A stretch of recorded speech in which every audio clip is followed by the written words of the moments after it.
இங்கே வா, ஏறிக்க, மேலே ஏறிக்க. தூக்கு சொல்லப்பா. ஏன் ஓடுற?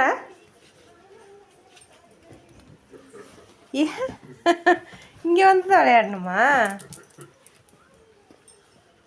அங்கே கூப்பிட்றான் பாருங்கப்பா, அங்கே பாருங்க, அங்கே கூப்பிட்டுட்ருக்கான்.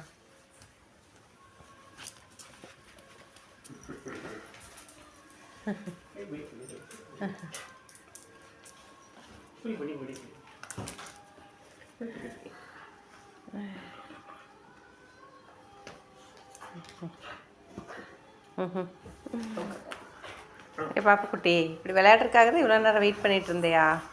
அப்பா வந்தது இப்படி விளையாடணும்னு. ஏன் பாப்பா, சாப்பாடு அங்கே போட்டு வச்சு அப்படியே இருக்குது, சாப்பிடல. சாப்பாடெல்லாம் எதுவுமே வேண்டாம் பாப்பா, உனக்கு விளையாட்டு மட்டும் போதும் இல்லையா? இல்லையா? விளையாட்டு மட்டும் போதும் உனக்கு, அப்படித்தானே பாப்பா? ஐயோ, மணியெல்லாம் கண்டுருச்சு. சரி, என்ன பாப்பா, அவ்வளோதானா? விளையாட்டு முடிஞ்சா? என்ன இப்படி விளையாட்டு?